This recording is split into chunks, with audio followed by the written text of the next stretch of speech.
할렐루야. 우리 축복성에 오신 여러분 주님의 이름으로 환영합니다. 어느덧 그 은혜의 시간이 오늘 마지막 시간 마지막 예배를 앞두고 있습니다. 오늘 이 시간이 축복성회를 통해서 우리가 다시 한번 우리 믿음의 더욱 성장하여지고 또 이 교회 부흥을 이루는 영적 부흥을 이루는 그런 시간이 되기를 소망합니다. 그 소망을 담아 우리 함께 찬양하겠습니다.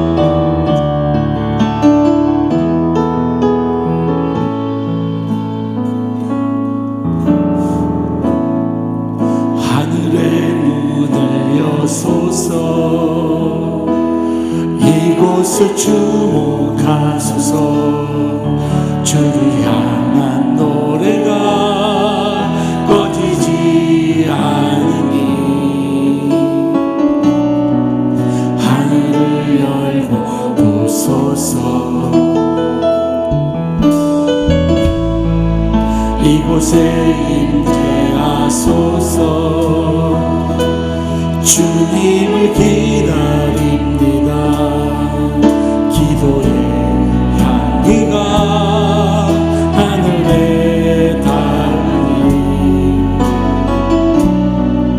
주여 임재하여 주소서. 이곳에 오셔서 이곳에 앉으소서. 이곳에서 드리는 예배를 받으소서. 주님의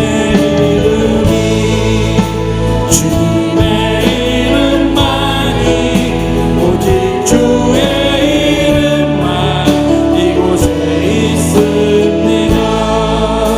아멘. 하늘에 물 여소서. 하늘에 물을 여소서. 이곳을 주목하소서. 주를 향한 노래가 꺼지지 않으니 하늘을 열고 보소서. 이곳에 임재하소서. 주님을 기다립니다. 기도의 향기가 하늘에 닿으니 주여 임재하여 주소서. 이곳에 오셔서 이곳에 앉으소서. 이곳에서 드리는 예배를 받으소서. 주님의 이름이 주님의 이름만이 오직 주의 이름만 이곳에 있습니다. 이곳에 오셔서 이곳에 앉으소서. 이곳에서 드리는 예배를 받으소서. 주님의 이름만이 오직 주의 이름만 이곳에 이곳에 오셔서 이곳에 앉으소서. 이곳에서 드리는 예배를 받으소서. 주님의 이름만이 오직 주의 이름만 이곳에 있습니다. 아멘. 박수 치며 찬양하겠습니다.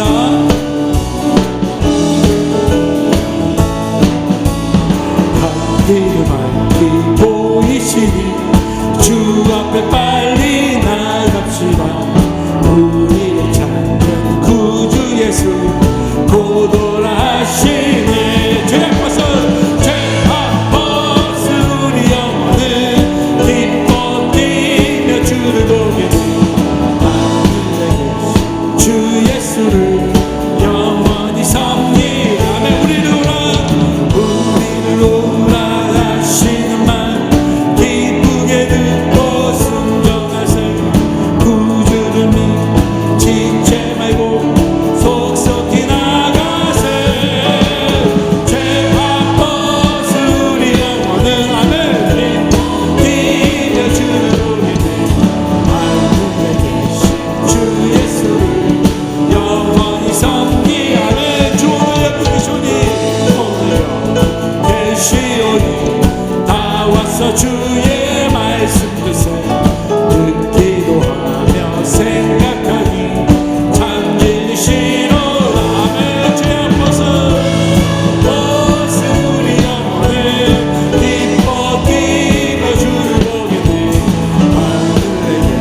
슬픈 마음 있는 사람 예수 이름 믿으며 영원토록 변함없는 기쁜 마음 얻으리. 아멘. 세상의 소망이요 예수의 이름 천국의 기쁨 예수의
영계 박수 함께 올립니다. 아멘. 주님 영광 받아 주시옵소서. 아멘.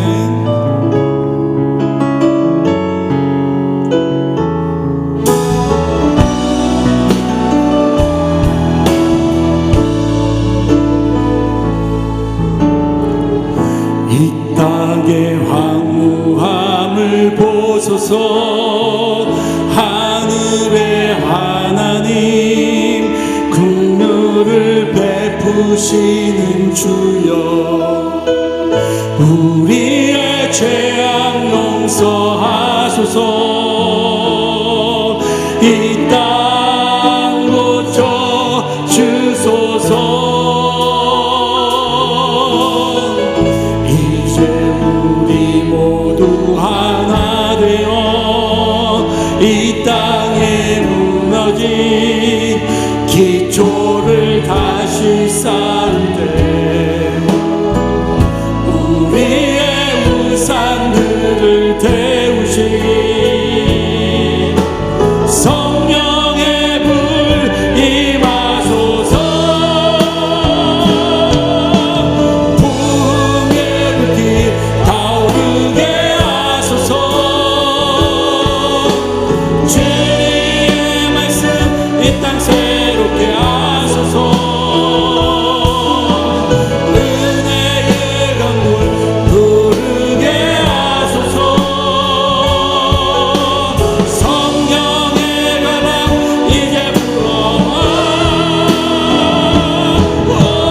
주의 영광 가득한 새날 주소서.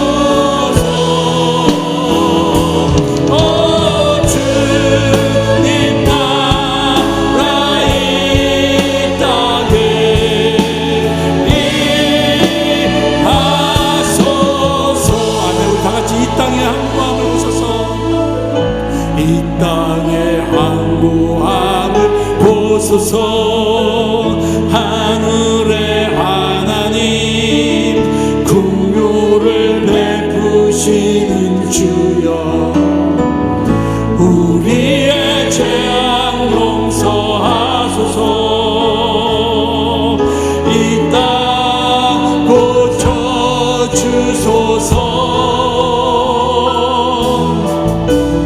이제 우리 모두 하나 되어 이 땅에 무너진 기초를 다시 쌓을 때 우리의 우산들 태우신 성령의 불 임하소서.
이 신년 축복 성회를 통하여 귀한 사제 목사님의 말씀을 통하여 내가 다시 한번 이 땅의 그 어둠을 물리치고 주님의 세상에 은혜의 빛을 비추게 하여 주시옵소서. 믿음으로 다시 한번 결단하며 내가 주님 앞에 결단하며 하늘에 나가기를 소망합니다. 주여 받아 주시옵소서. 이런 마음을 가지고 다 주시어 세물며 기도하겠습니다. 주여 주여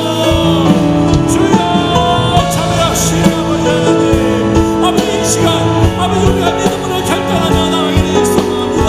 후기의 불길이 다시 한번 이 땅에 빛게 하여 주시고 아버지 어두운 인생이 빛과 소금이 되게 하여 주시며 하나님의 담대하게 나가며 주의 품이 되게 하여 주시옵소서.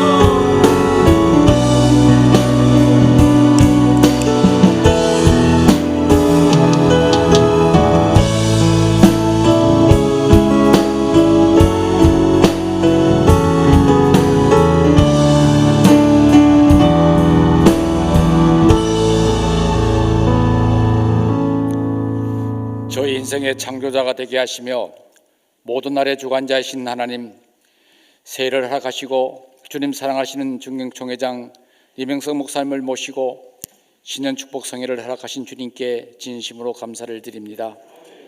오직 하나님께만 소망을 둔 저희들이 축복의 자리로 모였사오니 이저녁 주실 축복의 말씀을 가슴에 새기며 오직 주님만 바라보며 달려가는 저희들이 되게 하여 주시옵소서. 새해를 시작하였지만 아직도 우리들의 마음속에 자리 잡고 있는 미움과 원망과 시기와 질투의 마음들이 남아있음을 고백합니다. 그러나 이번 신년 축복 성회를 통하여 저희들 마음속에 남아있는 어두운 생각들을 십자가 밑에 내려놓게 하시고 새로운 인생의 아름다운 길을 열어가는 주님의 자녀로 세워주시옵소서. 새해에는 오직 주님의 말씀만 쫓아 살아가는 한 해가 되어지기를 원합니다. 주님의 명령에 순종하며 주님의 뜻을 아니면 멈추어서 주님의 뜻을 이루어가는 믿음을 심어 주시옵소서. 교회의 걸림돌이 아니라 귀한 디딤돌이 되어 주님께 죽도록 충성할 수 있는 믿음의 일꾼들로 살아가게 하시옵소서. 육체적으로나 경제적으로 어려운 이웃을 위하여 기도할 수 있는 믿음과 소외된 자들을 돌아볼 수 있는 사랑의 실천자가 되어지게 하시옵소서. 우리 각자는 복음의 빚진 자로서 하여야 할 사명을 감당케 하시옵소서. 주님 전에 이름도 없이 빛도 없이 섬기는 심령들로 채워주시고 나는 죽고 오직 주님만 살아있는 삶 속으로 이끌어 주시옵소서. 우리 개인의 생활과 교회 안에서 예수님의 향기가 피어나는 아름다운 신앙의 삶이 되게 하여 주시옵소서. 대한민국을 축복하신 하나님, 정치와 경제와 국방의 어려운 현실을 돌아보고 있사오니 하나님의 뜻이 무엇인지 우리는 알 수 없으나 이 나라 믿음의 용사들이 나라를 위해서 기도하는 마음을 내려 주시옵소서. 대통령을 비롯한 모든 위정자들이 주님을 두려워한 마음과 기도하는 믿음을 내려 주시옵소서. 저 북한의 김정은 세력들은 불쌍히 계시어 저들이 그릇된 생각을 바꿀 수 있는 마음을 허락하시며 남북한의 대화를 통한 아름다운 교류가 이어질 뿐 아니라 한반도의 평화가 지속될 수 있도록 주님께서 지켜 주시옵소서. 저희 교회를 특별히 사랑하시는 하나님, 새로운 목회 계획으로 새로운 비전과 소망으로 한 해를 출발하신 김우식 위 목사님을 기억하여 주시옵소서. 총회 부총회장님으로 세우심을 받았사오니 주님의 말씀과 위로가 필요한 것을 찾으시며 맡겨진 사명을 감당하시는 귀한 종으로 세워 주시옵소서. 무엇보다도 건강을 지켜 주시옵기를 원합니다. 성령의 충만함을 내려 주시옵소서. 어려울 때마다 주님께서 친히 두 손 잡아 주시옵소서. 몸된 교회에 많은 양떼들을 품고 기도하시는 사랑의 목자로 세워 주시옵소서. 부목사님들과 전도사님들을 주님께서 불쌍히 여기시어 건강을 지켜주실 뿐만 아니라 각자가 소박한 꿈을 주님께 아뢰을 때 친히 응답하여 주시옵소서. 맡겨진 귀중한 사명 또한 충성스럽게 감당케 하시옵소서. 세우신 장로님들 또한 각자의 봉사한 위치로 돌아보며 말씀으로 무장하여 진심으로 기도하며 성도님들의 신앙의 본이 되는 귀한 일꾼들로 삼아 주시옵소서. 각자의 염려와 한숨과 눈물을 주님께서 친히 닦아 주시오며 오직 십자가 밑에 내려놓을 뿐만 아니라 기도로 승리하는 은혜를 내려 주시옵소서. 이제 증경총회장 이명석 목사님을 통하여 신년 축복의 말씀을 듣고자 합니다. 성령님께서 갑자기 은사를 내리시어 전하시는 말씀들이 저희 모두의 마음을 흔들어 주실 뿐만 아니라 새로운 결단의 시간 속으로 이끌어 주시옵소서. 살림 찬양들의 찬양을 주님께서 기억하여 주시오며 글로리아 몸 찬양단의 아름다운 모습 또한 주님 친히 받아 주시옵소서.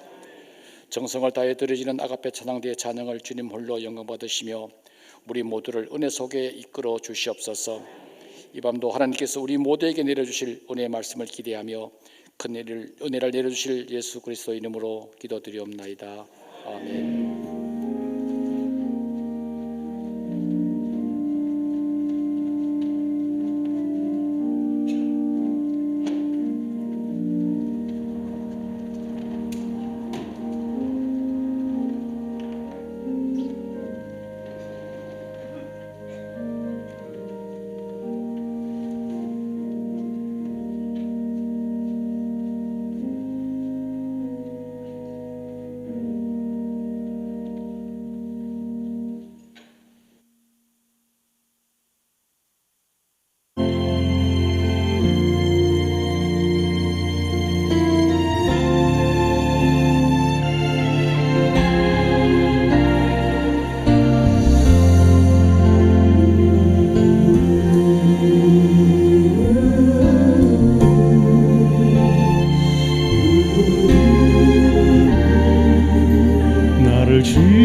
나를 보내시니도 하나님, 나의 나 된 것은 다 하나님 은혜라. 나의 달려갈 길 다가도록 나의 마지막 호흡 다하도록 나로 그 십자가 함께 하시니 나의 나 된 것은 다 하나님 은혜라. 한량없는 은혜, 갚을 길 없는 은혜, 내 삶을 애워싸는 하나님의 은혜. 나 주저함 없이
계시니도 하나님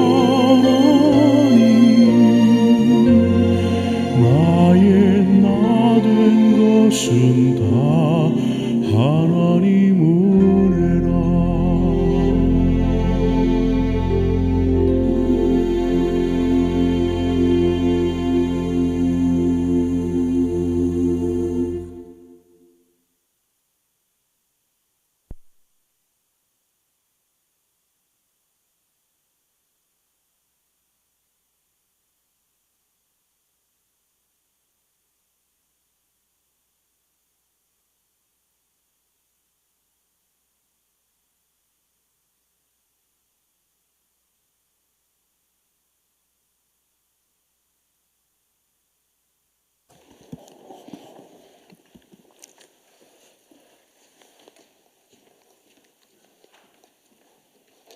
저는 목회하면서 참 감탄할 때가 많이 있는데요. 글로리아 몸찬양단 볼 때 참 감탄하지 않을 수 없어요. 저분들이 분장하고 변장까지 했지만은 실제로 60, 70대 분들이에요. 그런데도 몸찬양 하겠다고 하니까 말릴 길이 없어요. 그 젊은 분들은 명함을 적어도 60세 이상들 되어야 이 무대에 서죠. 40대, 50대는 서고 싶어도 기회가 안 주어질 정도로. 참 저는 감탄스러워요. 저 정도 되면 이제 은퇴도 하시고 그랬으니까 좀 손주들 보면서 쉬셔도 되는데 그 주님을 향한 찬양의 열정이 뜨거우니까 하시겠다는 거예요. 그러니 어떻게 하겠습니까? 돌아가신 분 소원도 들어주는데 소원 들었지. 그냥 그 이분들이 얼마나 열정을 쏟아 들어갈 때도 그냥 들어가면 되는데 삥 돌아서 하여튼 너무너무 은혜롭고 감사합니다. 우리 마지막 날 저녁 정말 정들자 이별이라고 금방 사흘이 지나버렸는데 이제 마지막 우리 큰 은혜 받도록 오늘 마지막에 주신 하나님 말씀은 사도행전 13장 1절에서 3절 말씀. 제가 가지고 있는 신약성경 209페이지 사도행전 13장 1절에서 3절 말씀 받들을 하나님 살아계신 음성 함께 들으십시다. 안디옥 교회 선자들과 교사들이 있으니 곧 바나바와 니게르라 하는 시므온과 구레네 사람 루기오와 분봉왕 헤롯의 젖동생 마나엔과 및 사울이라. 주를 섬겨 금식할 때 성령이 이르시되 내가 불러 시키는 일을 위하여 바나바와 사울을 따로 세우라 하시니 이에 금식하며 기도하고 두 사람에게 안수하여 보내니라. 아멘. 이 말씀 살아계신 하나님의 말씀입니다. 아멘.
내가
절기의 끝날은 한 날로 하셨으니까 오늘 하나님이 축복하시는 교회라는 제목을 말씀할 때 남은 은혜 다 쏟아붓고 가시도록 다른 때보다도 갑절로 뜨거운 박수로 환영하겠습니다.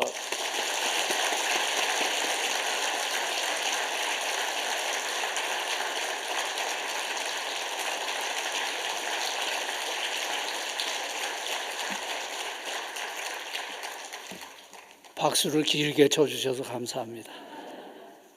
기도하겠습니다. 하나님 감사합니다.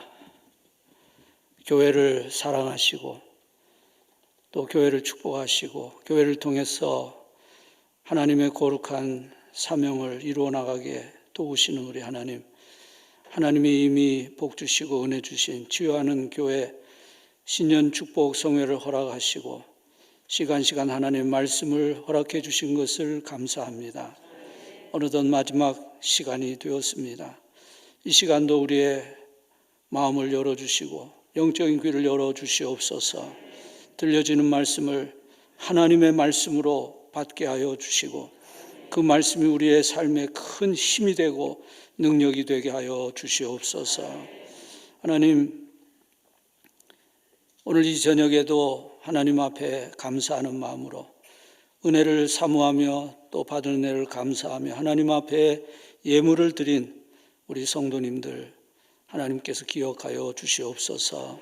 그들의 삶이 하나님의 은혜에 대한 간증이 되게 하시고 감사의 제목들이 되게 하여 주옵소서.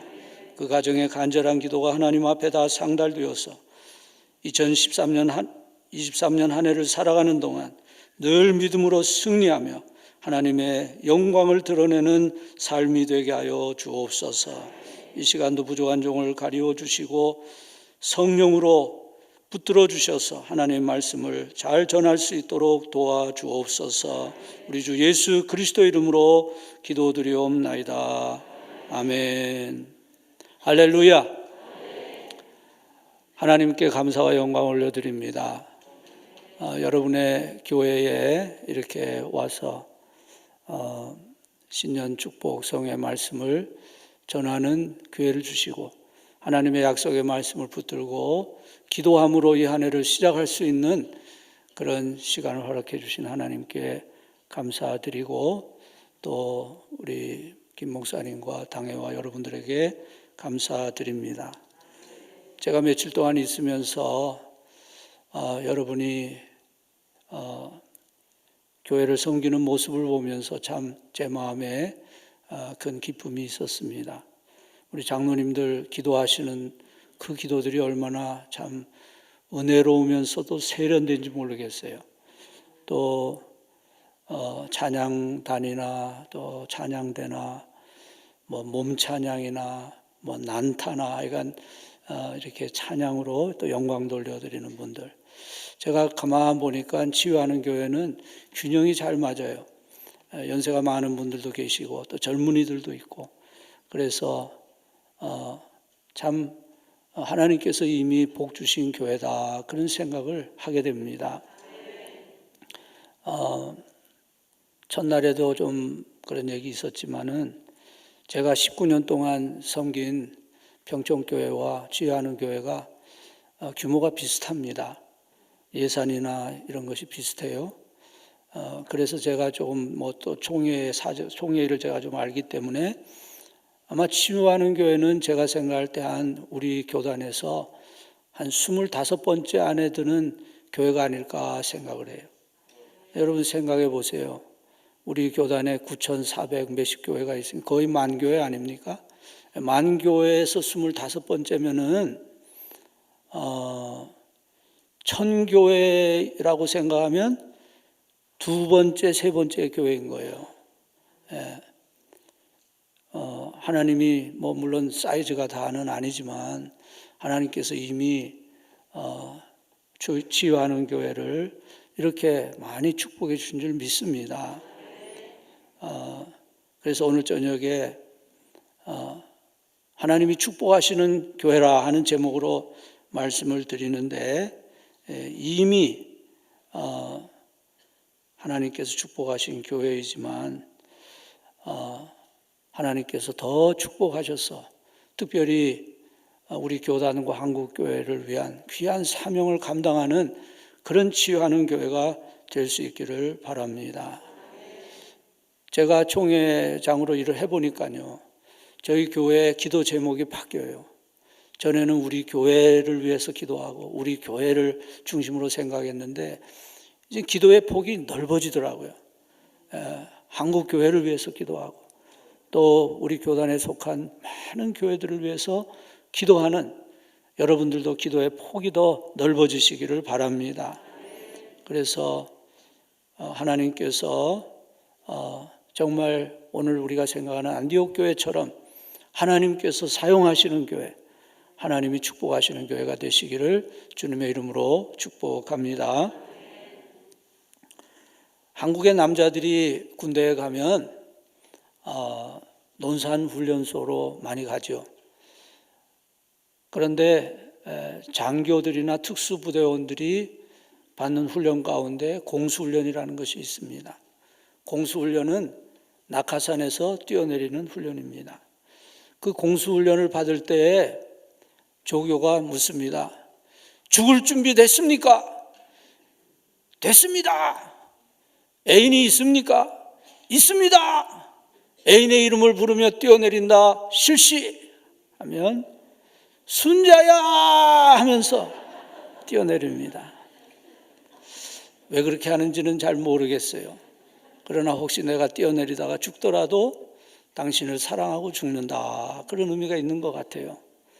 여러분, 사랑할 대상이 있는 사람은 살아갈 이유가 있는 사람이고, 또 혹시 죽더라도 그 죽음이 아름다워집니다. 그런데 사랑할 대상이 없는 그런 사람의 삶은 큰 의미도 없고 감동도 없고요. 참 그 죽음도 큰 감동이 없게 됩니다. 여러분, 우리가 살아가면서 많은 것을 사랑하지요. 그 사랑의 내용에 따라서 우리의 삶의 내용이 달라지게 됩니다. 정말 소중하고 영원한 것을 사랑하면 우리의 삶이 그만큼 더 가치 있는 삶이 되고요. 별로 가치가 없는, 보잘것없는 것을 사랑하게 되면 그만큼 우리의 인생은 가치 없는 인생이 되어버리고 말 것입니다. 여러분, 교회는 우리가 평생 사랑할 대상입니다. 어떤 분은 생각할지 몰라요. 우리가 하나님의 백성으로 하나님을 사랑해야 하고 또 예수님을 사랑해야 되겠죠. 하나님의 말씀을 사랑해야 되겠죠. 근데 교회도 사랑해야 합니까? 예, 그렇습니다. 예. 우리 주님을 사랑하는 우리는 주님이 사랑하신 교회를 사랑해야 됩니다. 여러분은 주님이 얼마나 교회를 사랑하셨는지를 잘 아십니다. 남편들아 아내 사랑하기를 그리스도께서 교회를 사랑하시고 위하여 자신을 주심같이 하라. 주님은 자기의 생명을 다 교회를 위해서 주셨습니다. 우리가 주님을 사랑하기 때문에 주님이 사랑하신 교회를 그만큼 정말 우리의 생명을 다해서 사랑하는 성도들이 되어야 합니다. 저는 교회 안에서 자라났어요. 저희 아버님 목회하시는데 사택이 교회 안에 있었어요. 그래서 저 노량기 교회 구본당이 이제 강단에서 이렇게 내려오면은 목회 준비실 같은 그런 방이 2개가 있는데 그것이 우리 집이었습니다. 우리의 방이었어요. 그래서 한 방은 저희 아버님이 서재로 쓰시고 또 한 방은 우리 오남매가 그 방에서 참 여러 해를 같이 살았는데 저희 방에서 이렇게 문을 열면은 좁은 마루가 하나 있고요. 또 문을 열면 그게 본당이었어요. 그러니까 저희 가족은 교회 안에서 살고 교인들과 함께 살았습니다. 저희 아버님이 늘 말씀하시기를 얘들아 너희는 교회가 키워줬고 교회가 먹여주었고 교회가 공부시켜 주었으니까 교회를 사랑하고 교회를 위해서 봉사해야 된다. 그런 말씀을 종종 하셨어요. 저희 아버님이 꼭 말씀을 하셔서만이 아니라 제가 자라면서 보니까 정말 성도님들이 우리 가정을 많이 사랑해 주시더라고요. 그래서 참 교회는 좋은 곳이로구나. 성도님들은 참 좋은 분들이구나. 저는 그런 생각을 하면서 자라났습니다. 그것이 저의 교회관이 되었어요.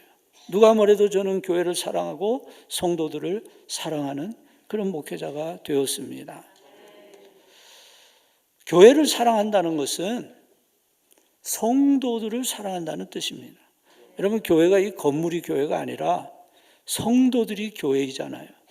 그래서 우리가 교회를 사랑한다고 하는 것은 성도들을 사랑하는 것이고 우리가 교회를 위한 사역자가 된다고 하는 것은 그 사역자의 축복은 이렇게 좋은 성도들과 함께 교회를 섬길 수 있다고 하는 데 있습니다.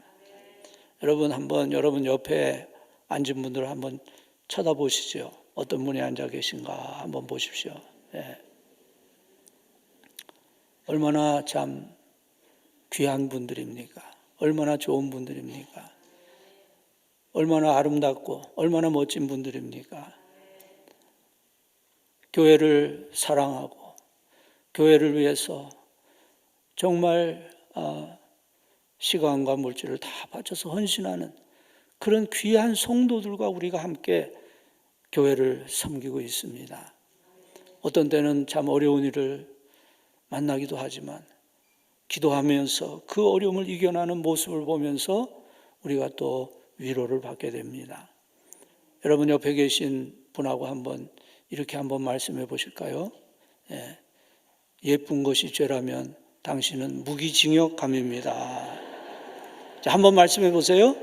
예쁜 것이 죄라면 당신은 무기징역감입니다.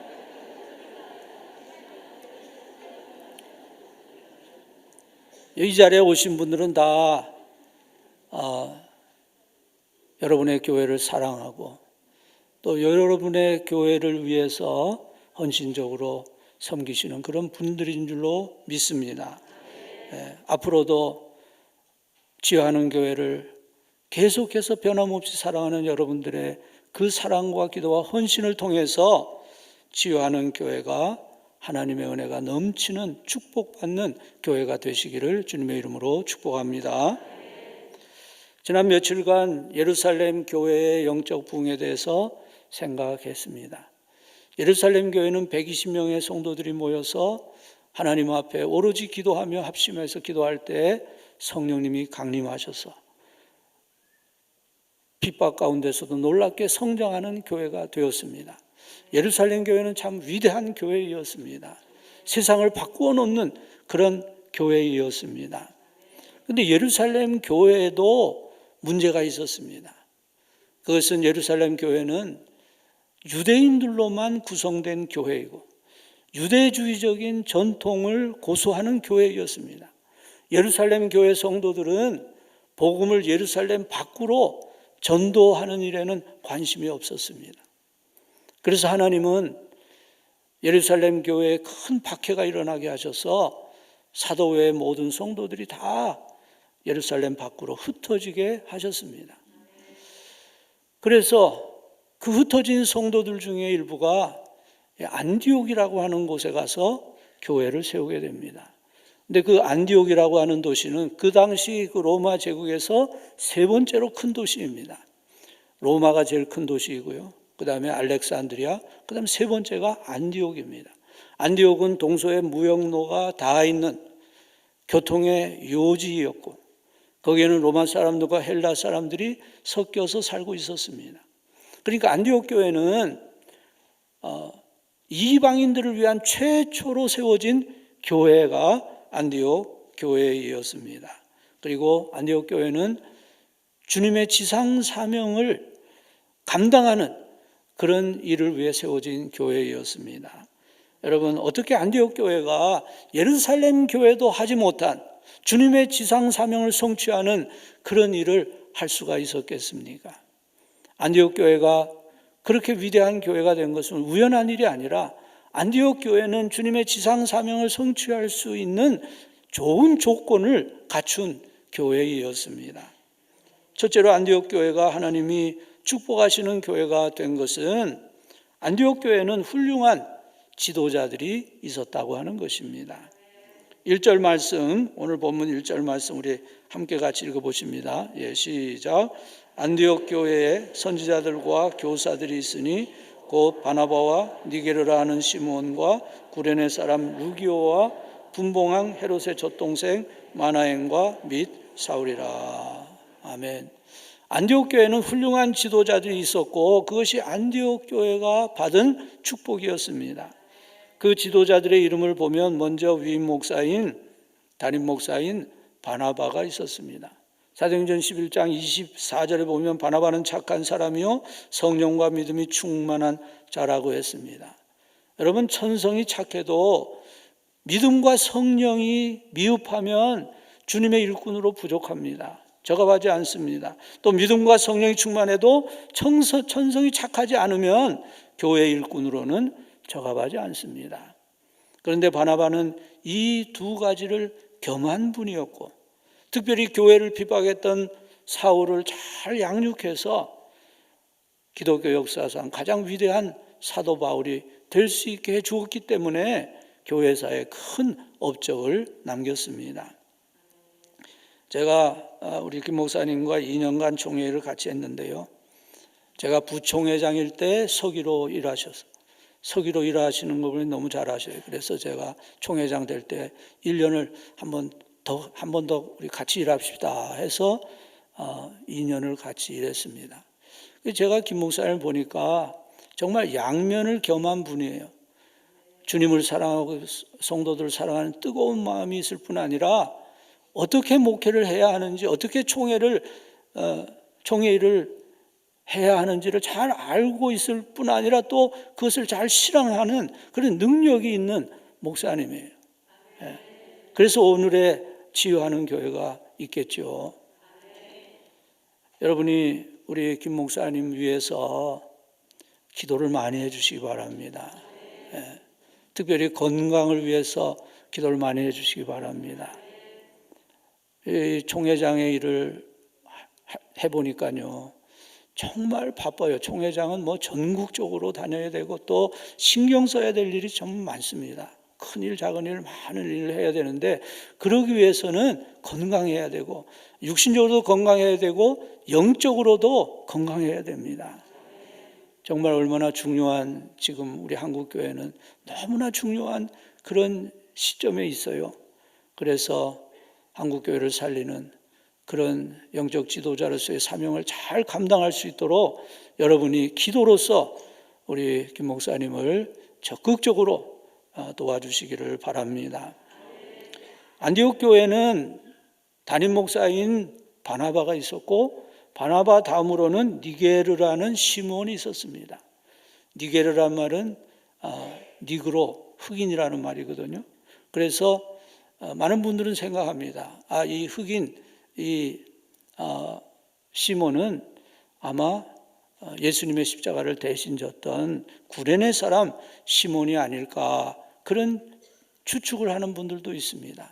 만일 그것이 맞다면 이 시몬은 예수님의 십자가의 고난을 정말 눈물로 증언하는 사람이었을 것입니다. 주님의 십자가에 대한 그 은혜의 감격이 있는 사람이 교회를 위한 참으로 귀한 지도자가 될 수 있습니다.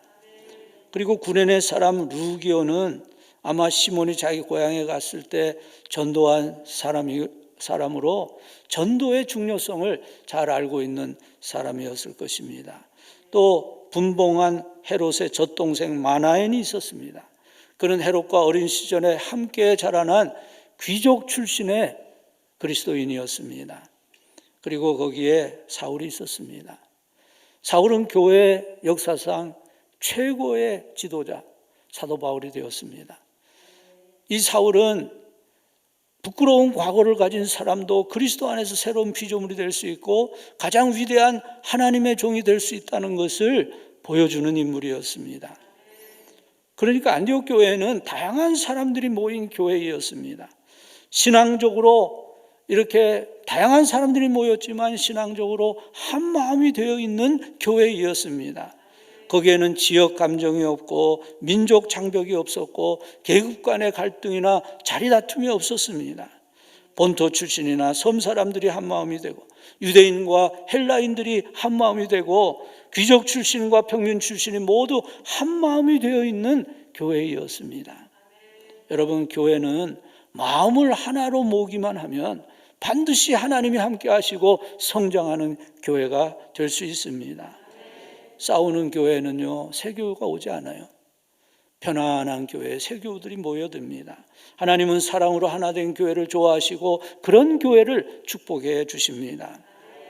제가 평촌교회 오기 전에 LA에 있는 선한 목자 교회라는 교회에서 13년을 일하다가 왔습니다. 근데 그 선한 목자 오기 전에는 LA 영락교회에서 제가 7년 부목사로 일을 했습니다. 근데 제가 모시고 있던 목사님이 이제 은퇴를 하시게 됐어요. 그래서 이제 내가 담임 목회를 나가야 되겠구나 생각하고 기도를 시작했는데 제일 먼저 청빙한 교회가 그 선한 목자 장로교회라는 그 교회가 저를 제일 먼저 청빙을 했습니다. 근데 알고 보니 그 교회가 굉장히 유명한 교회예요. 목사를 내쫓기로 유명한 교회였어요. 제가 그 교회 갔을 때 15년 역사의 7번째 목사로 갔습니다. 아주 분란이 많았던 교회였어요. 근데 그때만 해도 제가 아직 30대였기 때문에 그래도 담임 목회할 교회를 위해서 기도하기 시작해서 제일 먼저 청빙했으니까 기도의 응답이라고 봐야 되잖아요. 제 주변에 있는 사람들은 그 교회 가면 안 된다고 막 그 교회 출신들도 영락교회 많았어요. 그랬지만 교회가 안 좋다고 해서 안 갈 수는 없다 그런 생각이 들더라고요. 그래서 그 교회에 갔습니다. 가서 보니까 교인이 50명인데 그중에 반은 노인이시고 또 교회 학교는 한 명도 없었습니다. 영아부에서 청년부까지 한 명도 없어요. 그래서 우리 아이 둘을 데리고 교회 학교를 시작했습니다.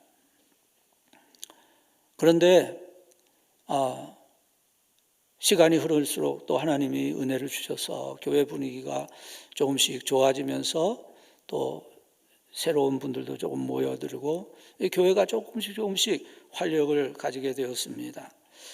그래서 제가 그 교회 간 지 한 2, 3년이 되었을 때 한국의 한국 교회들이 총동원 전도주의를 한다는 소문이 들려왔습니다.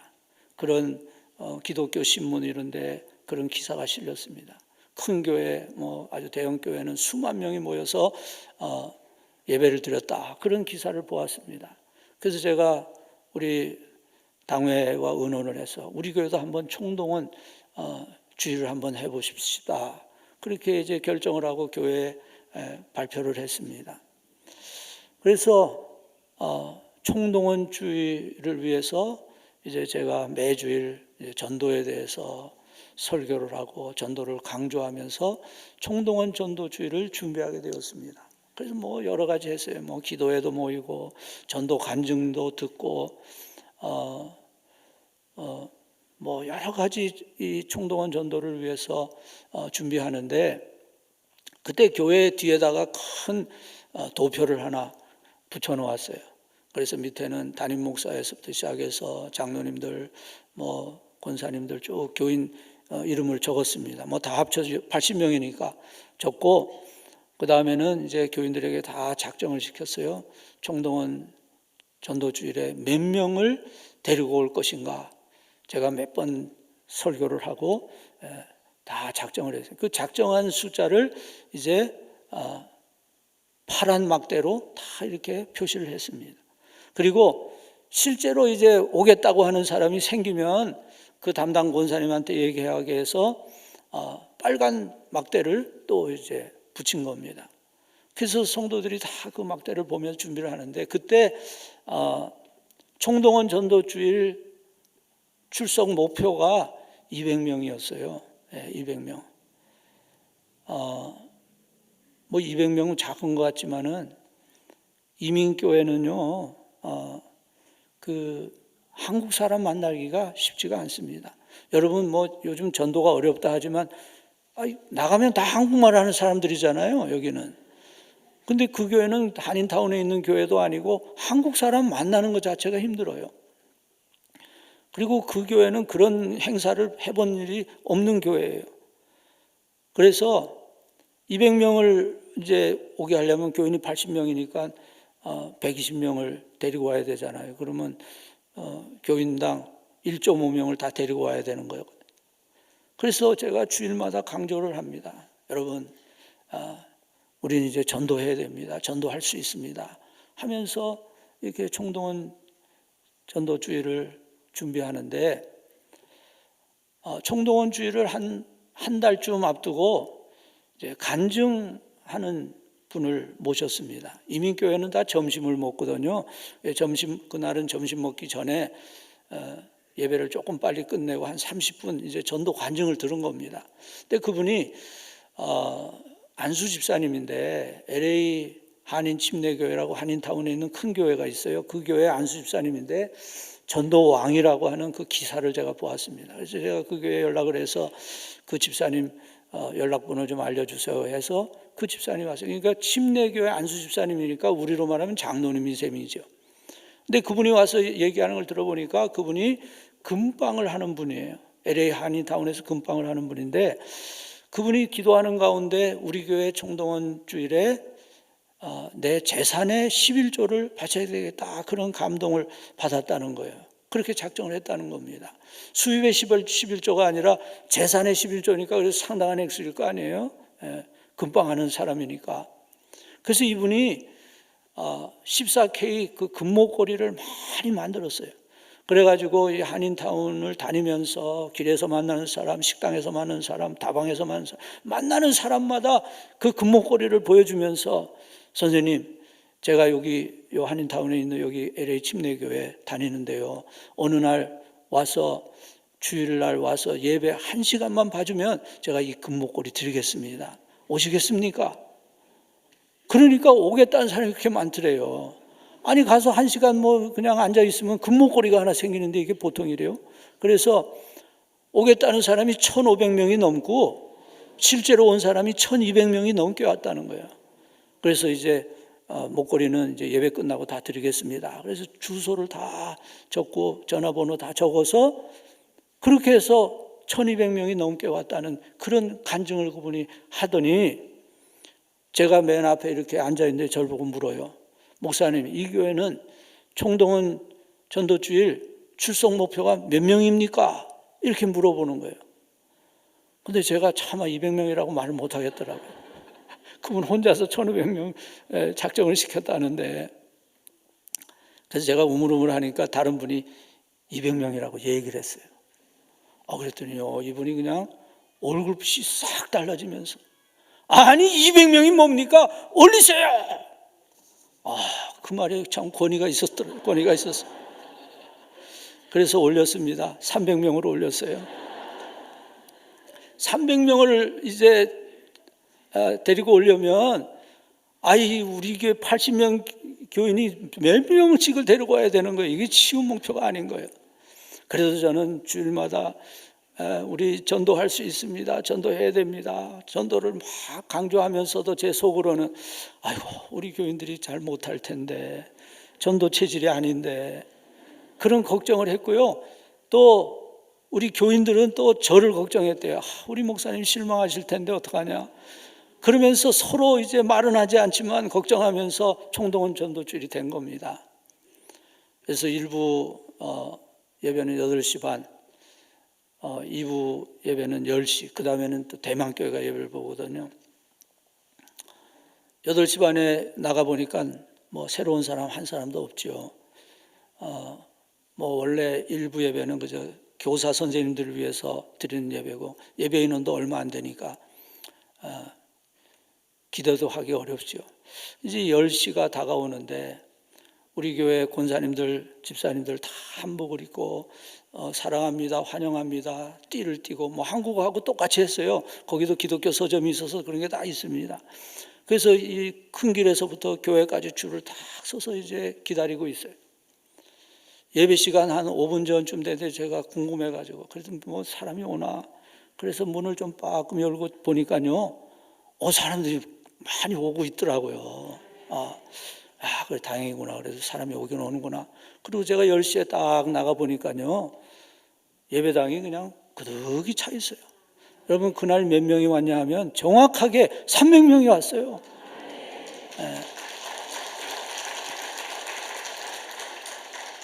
아니, 어떻게 그렇게 하나님이 정확하게 믿음대로 300명을 해주셨는지 모르겠어요. 그래서 그날 이제 예배를 마치고 손님들은 다 가셨는데 우리 교인들은 가는 사람이 한 사람도 없어요. 그냥 막 이야기 꽃이 피었어요. 뭐 전도한 얘기 막 너무너무 행복해하는 거예요. 그리고 이제 한 주일 후에 그 다음 주일이 됐는데, 이제 그 다음 주일에 몇 명이 올까 그게 궁금했습니다. 그런데 30명이 왔어요. 그날 처음 온 사람들이 30명이. 그러니까 80명 교인에 30명이 왔으니까 110명이 된 거잖아요. 근데요, 그 30명이 더 왔는데 얼마나 그 많아 보이는지. 교회가 꽉 차 보였어요. 그리고 연말이 됐는데 30명 중에 몇 명 남았는가 보니까 12명이 남아있더라고요. 총동원 전도주일은 그렇게 끝이 났는데, 그 총동원 주일은 그 교회의 역사가, 새로운 역사가 시작된 날이었어요. 우리도 된다. 우리 교회도 소망이 있다. 그동안 너무 분란이 많아가지고 그냥 교인들의 사기가 그냥 땅에 떨어졌어요. 우리 교회는 안 돼. 우리 교회는 힘들어. 근데 이제는 우리도 전도할 수 있다 하는 그런 소망을 가지게 된 교회였어요. 그래서 그 후에 이제 미국 교회가, 우리가 미국 교회 빌려오고 또 대만 교회도 있는데, 우리가 미국 교회를 막 목사님 봉급도 도와드리고 이렇게 했는데도 교인 수가 자꾸 줄어드니까 그분들이 어느 날 당회에서 결의를 했어요. 우리 교회는 해산하고 이 교회 건물은 한인교회와 대만교회에 주기로, 그렇게 결의를 해서 편지를 보내왔더라고요. 그래서 제가 그 미국 교회 목사님께, 아니 어떻게 이런 결정을 내렸습니까? 아니 이 교회 건물이 그래도 상당한 가치가 있는데 우리 한국 교회 같으면은 이걸 팔아서 좀 백인들이 많은 교회 갈 텐데 어떻게 그랬습니까? 그랬더니 그 목사님이 말씀하더라고요. 교회는 다 하나님의 교회 아닙니까? 한인교회, 우리는 이제 숫자가 뭐 한 15명 요거밖에 안 남아서 근방에 있는 백인교회 가면 되고, 한인교회, 대만교회가 성장하면 하나님의 교회가 성장하는 거니까 우리는 좋습니다. 그러시더라고요. 그래서 그 교회를 이제, 그 교회는 대만교회가 남기로 하고 그 교회가 중국 타운에 있거든요. 그래서 저희는 107만 5천 불을 받아가지고 교인들이 헌금하고 또 융자를 많이 하고 이래서 한국 사람들이 많이 모인 지역으로 이사를 갔습니다. 좋은 미국 교회를 구입해서 이사를 갔더니 우리 한국 한인들이 많이 모여드는 거예요. 그래서 제가 그 교회 13년 목회하고 나올 때는 작년이 700명이 출석하고 교회 학교가 400명이 출석하는 이민교회로서는 참 괜찮은 그런 교회가 될 수 있었습니다. 여러분, 하나님은 전도하는 교회를 축복하십니다. 교회가 하나가 되어야 전도를 할 수 있게 돼요. 교회가 하나가 되고 화목한 교회에 많은 영혼들이 모여들게 됩니다. 교회 일꾼들이 서로 마음을 모아야 됩니다. 교회를 하다 보면은 좀 부정적인 분들도 있어요. 예. 그런데 부정적인 그런 분들은 사실 이렇게 교회 공동체에는 큰 도움이 안 되죠. 또 본인에게도 그렇게 유익하지가 않습니다. 사람이 행동이 변화되려면은 세 과정이 필요하대요. 관찰, 분석, 적용. 다른 사람을 관찰하고 다른 사람의 좋은 점을 분석하고 그것을 자기에게 적용함으로 행동이 변화되고 또 더 좋은 사람으로 성장하게 되는데, 자꾸 이 다른 사람의 안 좋은 것을 얘기하고 비난하고 불평하게 되면 다른 사람의 좋은 것을 관찰하지 못하기 때문에 자신도 성장하지 못하게 됩니다. 여러분, 모세가 12명의 정탐꾼을 파견했잖아요. 그 중에 10명은 돌아와서 부정적인 보고를 했고요. 2명 여호수아와 갈렙은 긍정적인 보고를 했습니다. 그 10명이 돌아와서 거짓말을 했을까요? 저는 제가 생각할 때 10명은 사실대로 얘기했다고 생각해요. 왜냐하면은 가나안에 이미 다 가나안 사람들이 성벽을 쌓고 방비하고 있는데 그것을 공격한다고 하는 건 쉬운 일이 아니고요. 이스라엘 백성들이 400년 노예 생활하던 사람들이고 문화적으로도 아직 그 청동기 문화에 있어요. 그런데 가나안 사람들은 철기 문화로 들어갔어요. 철병거를 가지고 있었어요. 그러니까 그 10명이 볼 때는 사실대로 본 겁니다. 지금 이 오합지졸 같은 우리가 이 가나안에 들어가서 그 견고한 성을 무너뜨리는 것은 힘든 일이다. 우리는 그 땅을 점령할 수 없습니다. 그 사람들이 볼 때는 우리는 메뚜기와 같을 것입니다. 그냥 인간적으로 생각할 때 느끼는 대로 본 대로 얘기한 거예요. 그런데 여호수아와 갈렙은 그렇게 사실을 얘기한 것이 아니라 믿음으로 얘기한 겁니다. 우리가 애굽에서 나올 때 10가지 재앙이 떨어지고 바다를 육지같이 가르고 이게 뭐 우리의 능력으로 나온 게 아니지 않습니까? 하나님이 도와주셔서 애굽에서 나왔는데 가나안을 정복하는 것도 하나님이 우리와 함께 하시면 우리 얼마든지 그 땅을 점령할 수 있습니다. 그들은 우리의 밥입니다. 믿음으로 얘기한 거예요. 여러분, 하나님의 일을 인간적인 계산으로만 해서는 안 됩니다. 하나님의 일에는 언제나 플러스 알파가 있어요. 믿음으로 하는 일에는 플러스 알파가 있어요. 하나님의 도우심이 있는 겁니다. 우리는 하나님을 신뢰하고 하나님을 의지하고 믿음으로 한마음이 돼서 기도하면서 나아가면 하나님이 도와주시기 때문에 놀라운 일이 일어날 수가 있습니다. 우리가 믿음으로 하나가 되기 위해서는 서로를 사랑하는 마음을 가져야 되죠. 저희 아버님께서 목회에 대해서 말씀해 주시면서 여러 가지 좋은 말씀하시는 가운데 이런 말씀이 있어요. 목회자가 무슨 일을 할 때 옳은 일과 옳지 않은 일을 결정할 때는 반드시 옳은 일을 결정해야 되고, 신앙적인 일과 비신앙적인 일을 결정할 때 반드시 신앙적인 것을 선택해야 되지만, 이래도 되고 저래도 될 때는 어느 것이 더 사랑의 편인가, 사랑의 편을 선택하는 것이 좋다, 그런 말씀을 하셨어요. 그 말씀이 참 저의 목회에 굉장히 도움이 되었어요. 사실 우리가 하나님의 일을 하다 보면, 여러분이 하나님의 일을 하다 보면은 이렇게 할 수도 있고 저렇게 할 수도 있는 일들이 많이 있다고요.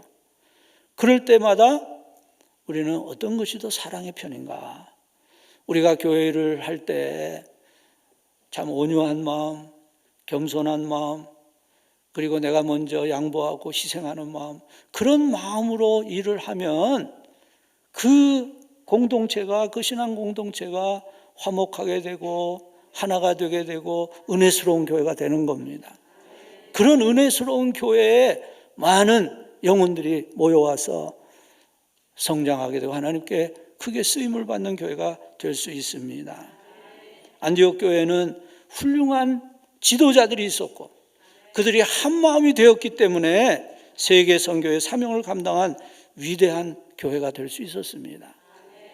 그러면 어떻게 그러면 그 안디옥 교회가 그렇게 다양한 사람들이 모인 교회가 그렇게 한 믿음으로 연합할 수 있었을까? 그 비결이 2절에 나옵니다. 여러분 2절 말씀을 함께 읽어보십니다. 2절 시작. 주를 섬겨 금식할 때에 성령이 가라사대 내가 불러시키는 일을 위하여 바나바와 사울을 따로 세우라 하시니. 안디옥 교회는 기도하는 교회였습니다. 그들은 하나님의 뜻을 알기 위해서 금식하며 기도했습니다. 그때 그들은 성령님의 지시를 받게 되었어요. 안디옥 교회를 움직이는 분은 성령님이었습니다. 1절에서 안디옥 교회 지도자들이 다양한 배경을 가졌지만 한 마음이 될 수 있게 되었던 것도 성령님이 도와주셨기 때문이고, 또 2절에서 그들이 한 마음으로 하나님 앞에 기도할 때 그 교회가 나갈 길을 지시하신 것도 성령님이었습니다. 안디옥 교회의 지도자인 바나바와 사울을 선교사로 내보내는 일, 쉬운 일이 아니었겠죠. 아마 그때 성도들 가운데서는 우리 교회도 지금 할 일이 너무 많은데 어떻게 두 분을 다 내보내야 됩니까? 한 분만 보내면 안 됩니까? 다른 사람 보내면 안 됩니까? 아마 그런 말도 나왔을 거예요. 그러나 안디옥 교회들이 기도하는, 성도들이 기도하는 가운데 하나님의 지시를 받게 되었습니다. 하나님이 그 교회에 바나바와 바울 두 사람을 선교사로 나가게 한 것은 생명을 구원하는 일이 얼마나 중요한 일이라고 하는 것을 하나님이 알려주신 것입니다. 여러분, 하나님은 기도하는 교회를 축복해 주신 줄 믿습니다. 믿으시면 아멘 하십시오. 기도하는 교회가 주님의 지상 사명을 성취하는 교회가 될 수 있습니다. 여러분, 우리의 생애 속에서 우리가 개인적으로나 또 교회를 통해서 생명을 구원하는 주님의 지상 사명을 성취하고 하나님 앞에 갈 수 있다면 그것이 가장 큰 축복인 줄 믿습니다. 제가 이런 예화를 언젠가 한번 해드린 것 같긴 합니다만 제가 한 번 더 얘기하겠습니다. LA에 사는 어떤 부인이 자기 집에 있는 벽을 하나 허물려고 했습니다. 근데 그 벽이 강화 콘크리트로 되어 있는 벽이었어요. 강화 콘크리트라는 것은 이제 콘크리트를 짤 때 철근으로 이렇게 먼저 곽을 짜고 거기에 콘크리트를 부어서 만드는 콘크리트예요. 그러니까 그렇게 하면은 더 탄력도 있고 더 그 콘크리트가 더 강하게 되기 때문에 LA와 같은 지진이 많은 데서는 뭐 건물이나 다리를 세울 때 꼭 강화 콘크리트를 사용한다는 겁니다. 근데 그 부인이 이제 그 자기 집에 있는 그 콘크리트 벽을 하나 무너뜨리려고 이제 목수를 고용을 했습니다. 그 목수가 왔는데 조그마한 쇠망치를 하나 가지고 왔어요.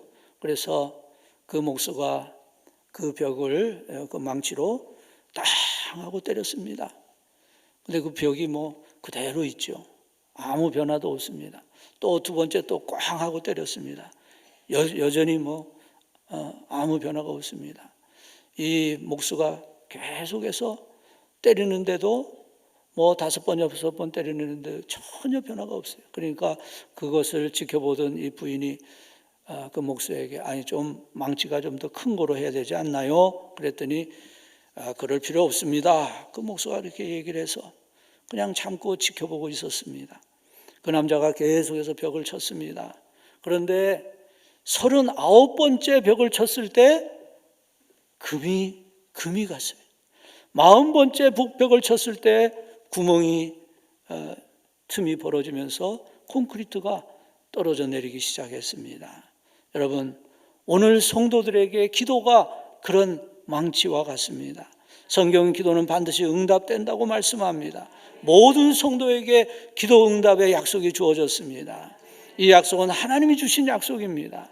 그래서 성도들이 이 약속의 말씀을 믿고 하나님 앞에 기도하기 시작합니다. 처음에는 열심히 기도했는데 기도가 금방 응답되지 않는 거예요. 그래서 점점 마음이 지쳐갑니다. 그때 마귀가 와서 속삭입니다. 야, 너 같은 죄인의 기도를 하나님이 들어주실 것 같으냐? 너 이런 죄도 있고 저런 죄도 있잖아. 그 말을 생각할 때 이 성도는 생각합니다. 맞아. 나 같은 사람의 기도를 하나님이 들어주시겠나? 내 기도는 하나님이 응답하시지 않는구나. 그래서 기도를 포기하게 됩니다. 그러나 예수님은 뭐라고 말씀합니까? 누가복음 18장 1절 너희가 항상 기도하고 또 기도하다가 낙심하지 말아라 말씀합니다. 여러분, 우리 성도들이 가진 이 문제는 정말 시멘트 벽처럼 단단합니다. 그래서 웬만한 기도를 드려도 아무런 변화도 일어나지 않아요. 기도할 때마다 그냥 그 기도가 튕겨나오는 것 같습니다. 그러나 우리가 기도를 중단하지 않고 계속해서 기도할 때 하나님의 때에 그 기도는 반드시 응답되는 것을 믿으시기 바랍니다. 여러분, 기도하다가 중단하지 마세요. 기도하다가 포기하지 마세요. 기도하다가 낙심하지 않고 계속해서 기도할 때 여러분, 기도가 그 응답될 때까지 기도하면 하나님은 반드시 여러분 기도에 응답하실 줄 믿습니다. 하나님은 기도하는 교회를 축복해 주십니다. 하나님 앞에 무릎을 꿇는 교회가 세상을 바꾸는 교회가 됩니다. 지휘하는 교회는 기도하는 교회다 하는 소문이 퍼지길 바랍니다. 기도하는 교회가 되고 기도하는 재직, 기도하는 성도들이 되어서 하나님이 축복하시는 교회, 하나님이 사용하시는 치유하는 교회 될 수 있기를 주님의 이름으로 축복합니다. 여러분, 언제 기도하기가 좋은가요? 사람마다 다르지만 첫 시간이 참 좋을 것 같아요. 제일 첫 시간이고 머리가 맑고 그 새벽 시간, 아침 시간에 일어나자마자 개인적으로나 교회 와서나 항상 기도하는 시간이 일정하고 또 장소가 같아야 돼요. 그래서 늘 하나님의 말씀을 묵상하고 그리고 그 약속의 말씀을 붙들고 하나님 앞에 기도할 때에 그 교회가 하나님의 축복받는 교회, 능력 있는 교회가 되는 겁니다. 특별히 재직되신 여러분들, 여러분 교회가 기도에 불이 붙으려면 그 교회 중직자들이 먼저 기도해야 돼요. 중직자들이 기도하지 않으면 그 교회 기도에 불이 붙는 것이 많이 힘들어집니다. 그래서 여러분, 영적 부흥은 기도를 통해서 오는 것이기 때문에 하나님이 축복하시는 교회는 모든 성도들이 합심해서 하나님 앞에 기도하는 교회입니다.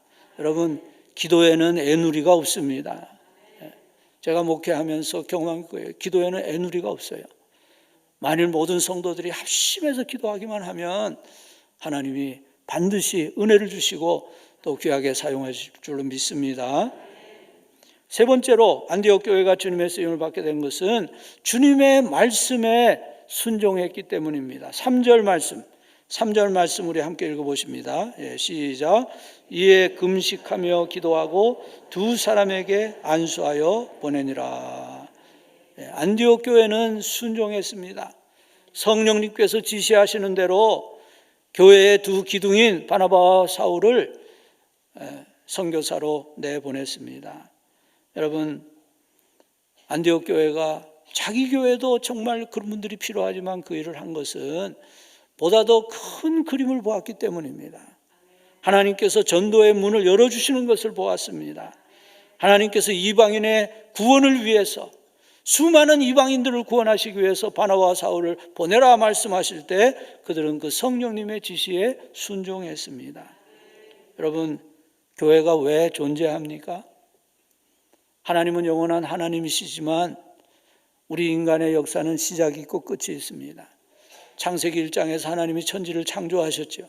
계시록 21장에 가면 하나님이 새 하늘과 새 땅을 재창조하십니다. 그래서 이것이 인류의 역사입니다. 그 인류의 역사에 무슨 일이 있었습니까? 창세기 3장에 인류가 죄를 지어 타락합니다. 창세기 11장에 바벨탑 사건으로 모든 사람들이 언어가 달라져서 다 흩어지게 됩니다. 그리고 그 이후에 사람들이 타락하고 그래서 많은 선지자들이 와서 하나님의 말씀을 전했습니다. 그러다가 우리 인류 역사에 가장 중요한 사건이 일어났는데 그것은 바로 예수 그리스도가 오신 사건입니다. 예수 그리스도께서 오셔서 무슨 일을 하셨습니까? 예수님이 하시는 일은 우리를 구원하시는 일을 하셨습니다. 그 일을 위해서 십자가에서 죽으시고 부활하셨습니다. 구원 사역을 완성하신 예수님은 생명을 구원하는 그 일을 교회에 맡기셨습니다. 너희는 가서 모든 민족으로 제자를 삼아 아버지와 아들과 성령 이름으로 세례를 주고 내가 너희에게 분부한 모든 것을 가르쳐 지키게 하라 하는 주님의 지상 명령을 주셨습니다. 그리고 오직 성령이 너희에게 임하시면 너희가 권능을 받고 예루살렘과 온 유대와 사마리아와 땅끝까지 이르러 내 증인이 되라 말씀하셨습니다. 그것이 교회를 향한 예수님의 비전이었습니다.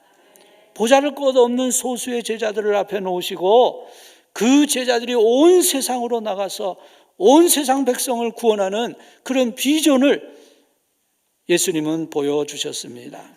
그리고 예수님은 교회가 그 일을 할 수 있기 위해서 오순절 성령 강림을 통해서 교회의 전도의 능력을 주셨습니다. 예수님이 오신 이유도 생명을 구원하기 위해서요. 예수님이 죽으신 이유도 생명을 구원하시기 위해서요. 교회를 세우신 이유도 생명을 구원하기 위해서이고 성령을 보내주신 이유도 생명을 구원하시기 위해서였습니다.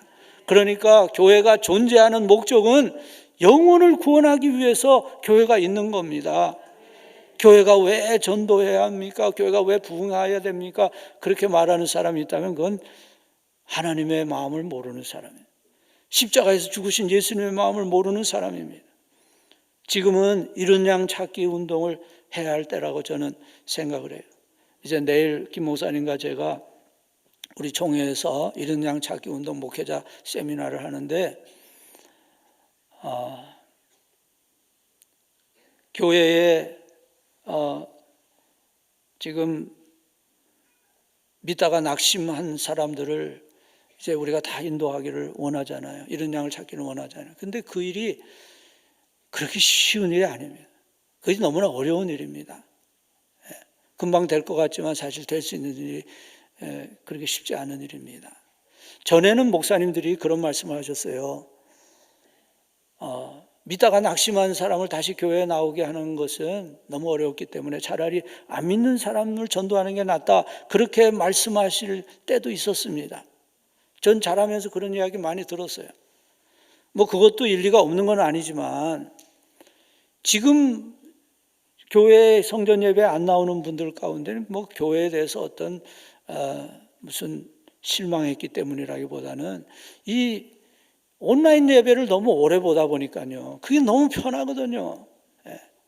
그냥 파자마 입고 그냥 아무 때나 그냥 들어갈 수 있고 아무 때나 나올 수 있고 얼마나 편해요. 그래서 이제 교회까지 이렇게 나오는 것이 이제 힘든 겁니다. 그래서 성전 예배에 나오는 사람들이 못 나오는 사람이 많은데 문제는 그렇게 계속해서 교회 예배에 나오지 않으면 점점 교회와 멀어지고 결국은 신앙에서 떠나기가 쉽다는 거예요. 여러분, 장기적으로 교회를 안 나오면 어떻게 됩니까? 여러분, 우리가 신앙생활이 뭐 꼭 예배만 있는 게 아니잖아요. 교제도 있고 사역도 있고 또 영적인 돌봄도 받아야 되는데 그냥 이렇게 외톨이로 신앙생활을 오래 하다 보면은 마귀의 표적이 되기가 쉽고 영적으로도 해이해지기가 쉬워요. 그분들을 나름대로 교회에 안 나오는 다 이유와 변명이 다 있어요. 그래서 그분들을 나오게 하는 것이 쉬운 일이 아닙니다. 그래서 오늘 우리는 정말 기도해야 돼요. 교회에 나오다가 나오지 않는 이들을 먼저 교회로 인도하기 위해서 기도하면서 그분들을 주님의 사랑으로 찾아가서 그분들을 데리고 나와야 되고 또 그 다음에는 믿지 않는 이들을 전도하는 일을 힘써야 합니다. 전도는 주님의 지상 사명이고 교회는 주님의 명령에 순종해야 합니다. 오늘 우리가 최우선적으로 해야 할 일은 이른 양을 찾는 일입니다. 하나님은 전도하는 성도를 기뻐하시고 전도하는 교회를 축복해 주십니다. 빌립보서 사도행전 8장에 보면은 그 빌립이 사마리아를 전도하는 이야기가 나옵니다.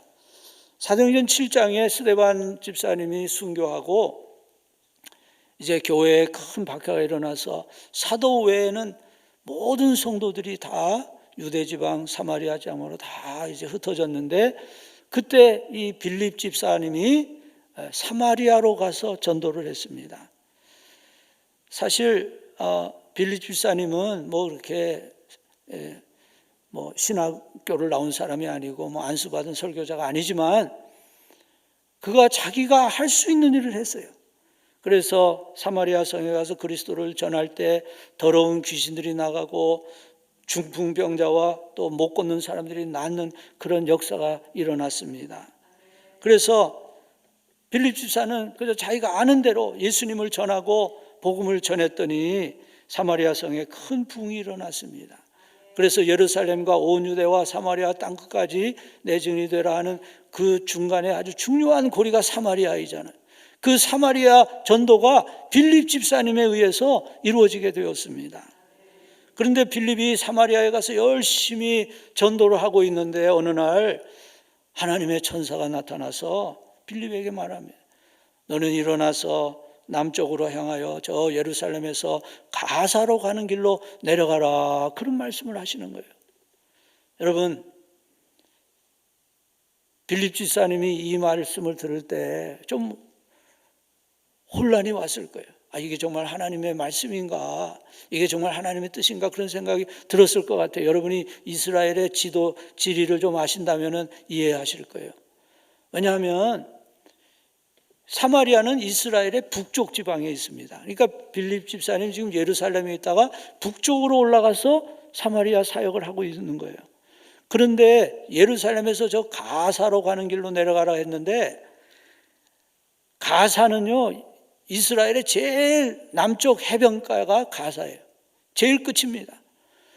그리고 예루살렘에서 가사로 가는 길은 광야길입니다. 사람이 없는 길이에요.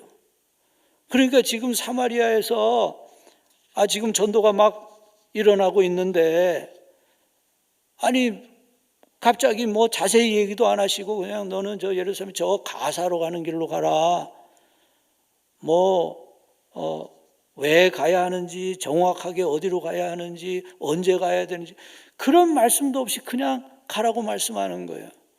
그리고 그 길은 아주 걸어가기에는 너무나 더운, 그리고 며칠을 걸어가야 되는 그런 길입니다. 빌립이 천사의 말을 들을 때 정말 이것이 하나님의 말씀일까 물어보고 싶었을 거예요. 하나님, 지금 사마리아에서 전도가 잘 되고 있지 않습니까? 많은 사람들이 예수를 믿기 시작했습니다. 지금 전도가 너무나 잘 되는데 하나님, 여기에는 제가 있어야 됩니다. 그런데 사람도 없는 저 광야길에 가면 그게 무슨 유익이 있겠습니까? 그렇게 아마 말하고 싶었을 것 같아요. 근데 빌립은 그러지 않았습니다. 하나님이 지시하실 때 그냥 일어나서 순종해서 길을 떠났습니다. 여러분, 전도자는 일어나서 가는 사람입니다. 여러분, 밖으로 나가지 않고 그냥 집에만 가만히 있으면 아무 일도 일어나지 않아요. 그냥 집에만, 방에만 콕 박혀 있는 사람 방콕이라 한다 그러잖아요. 방콕은 전도를 해주지 못합니다. 아무 일도 일어나지 않습니다. 여러분, 빌립은 정확히 어디로 가야 할지 모르지만 하나님이 지시하시기 때문에 순종해서 길을 떠났습니다. 그리고 그 가는 길에서 예루살렘에서 고향으로 돌아가는 에디오피아 네시를 만나게 되었습니다. 그 네시가 보니까 이사야서를 읽고 있었습니다. 성령님이 그 수레 가까이 가라 그래서 빌립이 그 수레에 가까이 뛰어갔어요. 근데 보니까 이사야 53장을 읽고 있는 거예요. 그래서 지금 읽고 있는 그 말씀을 이해합니까? 그랬더니 가르쳐주는 사람이 없어서 제가 모르겠습니다. 여기 수레에 올라와서 좀 설명해 주십시오. 얘기를 하는 거예요. 여러분, 하나님이 빌립에게 대충 말씀하신 것 같지만 하나님은 미리 모든 것을 다 준비하시고 계획하고 계셨습니다. 빌립이 그 에디오피아 네시를 만나기 위해서는 적어도 에디오피아 네시가 예루살렘을 떠나기 하루 전에 사마리아를 떠났을 것입니다. 하나님은 빌립이 그 만나는 장소까지 올 때까지 시간이 얼마나 걸리고 에디오피아 내시가 예루살렘에서 그 장소까지 시간이 얼마나 걸리는지를 하나님은 다 알고 계셨어요. 그래서 하나님의 타이밍대로 그대로 이루어지게 하시고, 빌립이 그 사람을 만날 때 그 사람이 이사야 53장을 읽고 있게 그렇게 하나님이 다 미리미리 준비해 놓으셨더라는 겁니다. 그 만남은 우연한 만남이 아니었습니다. 하나님이 미리 계획하시고 인도하신 만남이었습니다.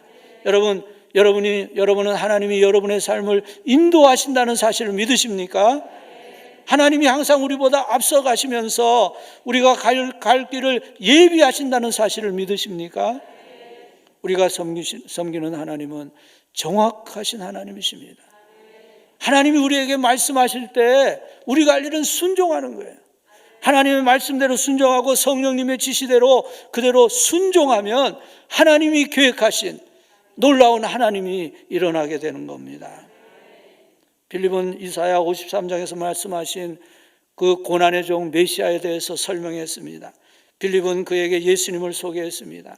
예수님은 죄가 없으시고 이 세상에 오셔서 놀라운 일을 행하신 분이신데, 십자가에 달려 돌아가신 것은 우리가 받을 죄의 형벌을 대신 받으신 것이라고, 예수님을 믿으면 죄의 용서함을 받고 하나님의 자녀가 되어서 영생을 소유할 수 있다고 설명해 주었습니다.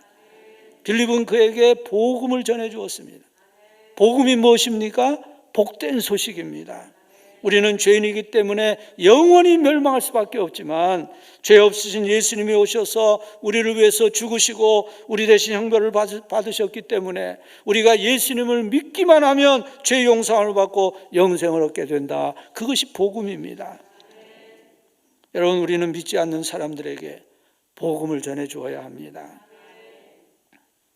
전에 내려오는 말에 의하면 에디오피아 내시가 돌아가서 여왕에게 전도를 했고, 그래서 그 에디오피아에 교회가 세워졌습니다.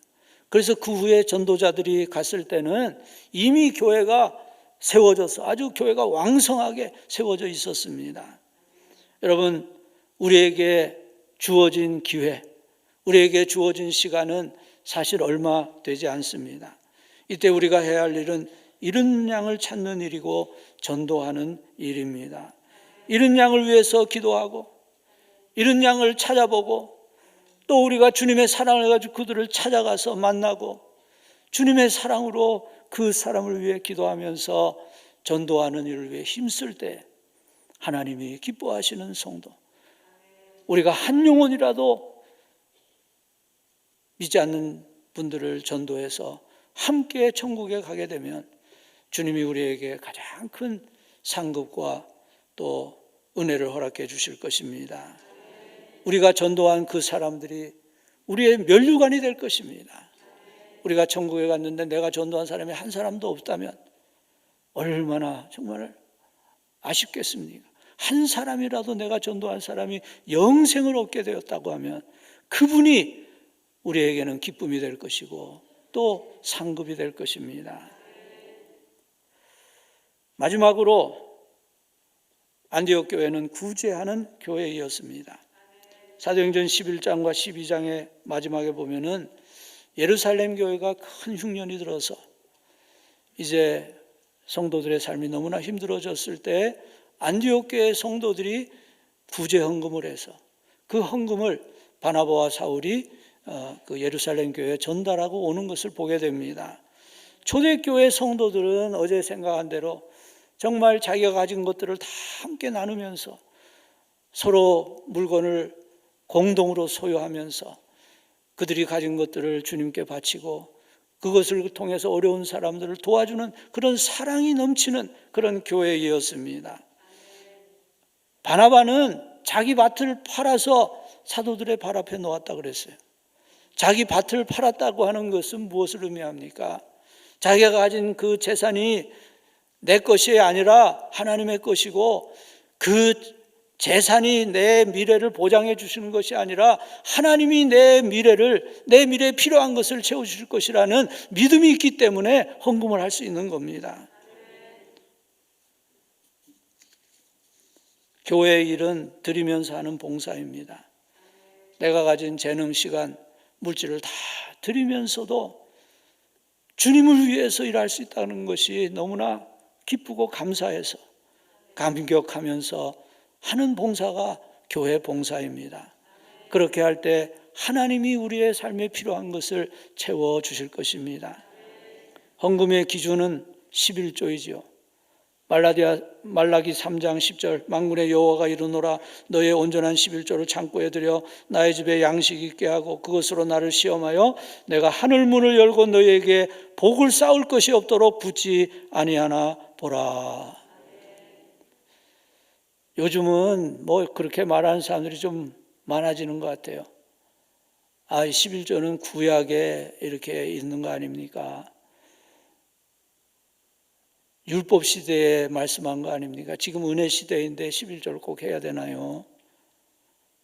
여러분, 율법 시대에 11조를 드렸는데 지금 은혜 시대에 살기 때문에 더 헌금을 적게 해야 된다 하는 것이 그게 맞는 생각입니까? 제가 이민 목회를 하는데 저희 교회 어떤 집사님이 1.5세, 부부가 다 1.5세고 아주 부부가 다 좋은 직장에 다니고요. 그런 분이 계셨어요.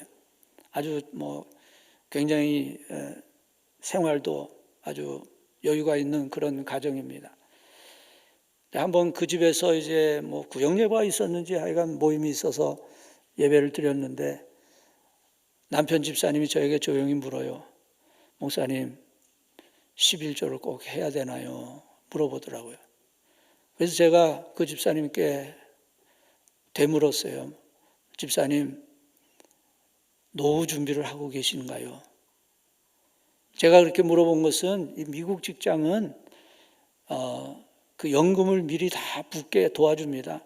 그래서 회사에서 반 내고 본인이 반 내서 월급에서 딱딱 나가는 거예요. 그래서 회사 생활을 마치게 될 때는 노후 준비가 다 되게 이렇게 돼 있어요. 제가 그걸 알기 때문에 그렇게 질문했어요. 그랬더니 그 집사님이 그냥 좀 준비하고 있습니다. 그래서 제가 그랬어요. 집사님, 노후를 위해서 준비하는 건 너무나 잘하시는 일이에요. 그런데 그 준비는 집사님이 이제 은퇴하고 20년이나 30년 동안을 위해서 하시는 거잖아요. 그 다음은 어떻게 하시겠어요? 그 다음에 우리는 20년, 30년이 아니라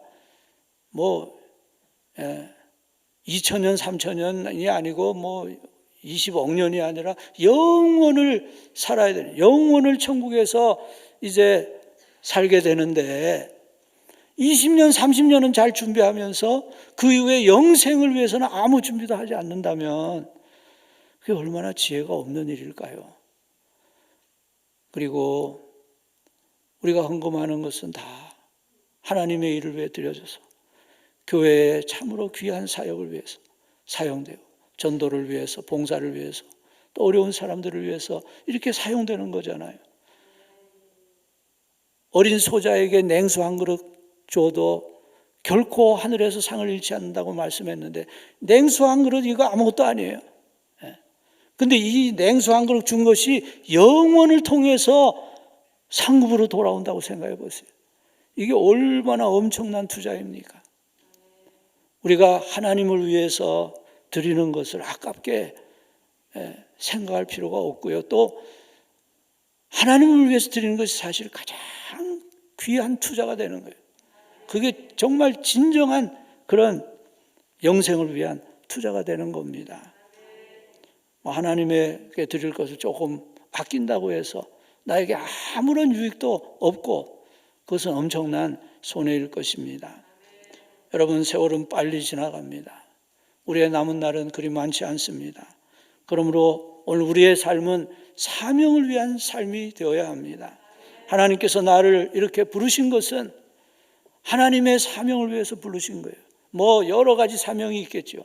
그러나 그 중에서도 가장 귀한 사명은 이루어진 영혼을 구원하는 일을 위해서 우리가 어떻게 하든지 기도하면서 또 개인적으로 그리고 교회적으로 힘을 모아서 그 일을 감당하는 것입니다. 747 비행기를 조종하는 조종사가 비행기 활주로를 달려나가다가 더 이상 미룰 수 없는 지점이 있는데 그 지점을 더 포인트 오브 노 리턴이라, 돌아올 수 없는 지점이라 그렇게 부른다고 합니다. 그 지점이 되기 전에 기아를 잡아당겨서 비행기가 하늘로 올라갈 수 있도록 조치하지 않으면 그냥 그 비행기가 그냥 충돌해 버릴 수밖에 없는 그 한계점에, 그 마지막 한계점이 되는 그 지점이 더 포인트 오브 노 리턴이에요. 여러분, 우리 중에 어떤 분은 계속해서 시간을 보내면서 망설이기만 하는 분들이 있을지 모릅니다. 주님께 자신을 완전히 위탁하지 못하고 달리는 활주로에 여전히 그대로 앉아서 그냥 앉아 있습니다. 엔진은 계속해서 밟으면서 언젠가는 나도 신앙에 한번 전념해 보아야지, 언젠가는 나도 한번 사명을 위해서 살아보아야지, 언젠가는 내 삶을 완전히 하나님께 드리리라. 내가 원하는 그런 삶이 아니라 하나님이 원하시는 그런 삶을 한번 살아봐야지, 계속해서 생각은 하고 있는데, 계속해서 소원은 하고 있는데 기아를 당기지 않는다는 거예요. 기아를 지금 당기지 않으면 천국에 하나님 앞에 갈 때 엄청난 후회를 하게 될 것입니다. 왜 내가 아무런 유익도 없는 중요하지도 않은 일을 위해서 그렇게 많은 시간을 낭비했던가?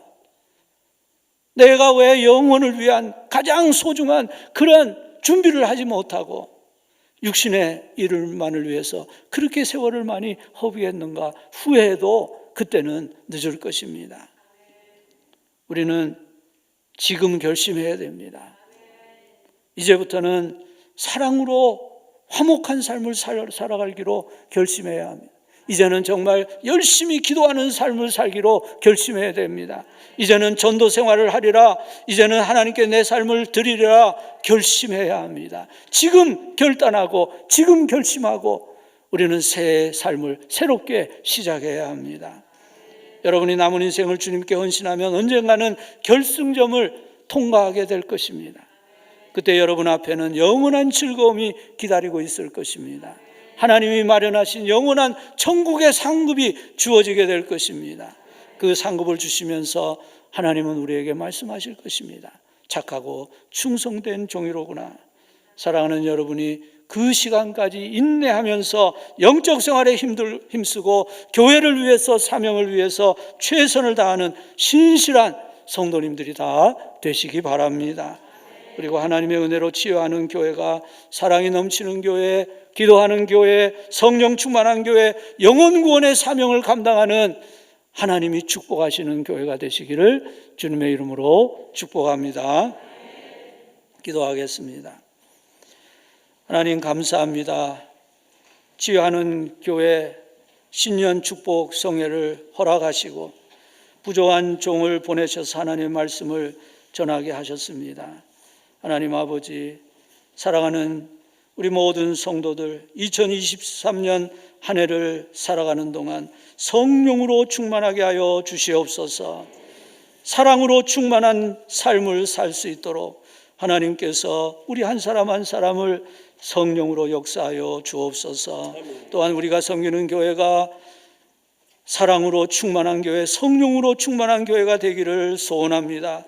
하나님이 치유하는 교회가 하나님의 선택을 받아 싸우니 아버지 하나님 많은 영혼을 구원한 교회가 되게 하시고, 또한 아버지 우리 많은 한국교회에 소망을 주는 교회가 되게 하시고 하나님의 거룩한 사명을 감당하는 교회가 될 수 있도록 은혜를 허락하여 주옵소서. 세우신 우리 목사님과 또 동역하는 모든 목사님들, 또 우리 장로님들, 모든 항존 직분자들, 또 구역을 섬기는 종들, 아버지 하나님 모든 사역자들, 교회 학교를 섬기며 또한 찬양대를 섬기며 아버지 하나님 보이는 곳 보이지 않는 곳에서 헌신하는 주의 모든 종들에게 하나님이여 성령님의 충만한 은혜를 허락하여 주시고 주님의 이름으로 날마다 승리하며 살아계신 하나님을 체험하는 은혜의 삶으로 인도하여 주시옵소서. 모든 영광 우리 하나님 받으시고 우리 주님과 동행하다가 하나님 앞에 설 때에 잘하였다 칭찬받는 우리 모두 될 수 있도록 은혜를 허락하여 주시옵소서. 우리 주님 예수 그리스도의 이름으로 기도드리옵나이다. 아멘. 우리 박수로 감사하십시다.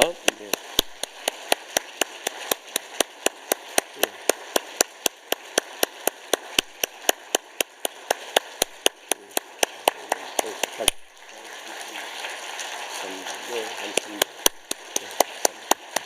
네, 마지막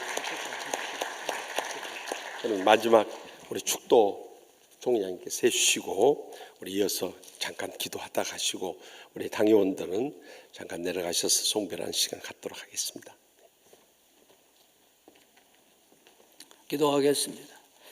이제는 우리 주님 예수 그리스도의 무한하신 은혜와 하나님 우리 아버지의 극진하신 사랑하심과 성령님의 감화하시고 충만하시며 은혜 주심이 우리 지하는 교회 사랑하는 모든 성도들과 우리 믿음의 가정들과 또한 이 교회에 속한 모든 주님의 귀한 사역자들 위해 그리고 이 땅의 모든 교회와 성도들과 이 땅의 모든 백성들 위해 이제로부터 영원토록 함께 하시기를 간절히 축원하옵나이다.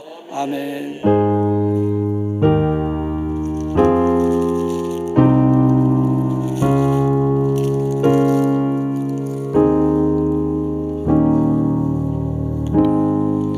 강사 목사님께서 주신 말씀과 또 오늘 공동 기도 제목을 함께 주여 세 번의 시간 함께 간절히 기도하고 돌아가도록 하겠습니다. 주여 주여 주여 아버지 하나님 아버지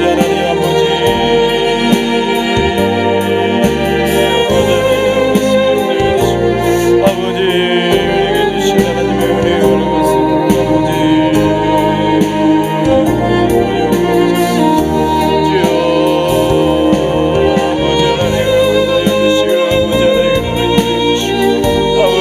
아버지 하나님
달아주는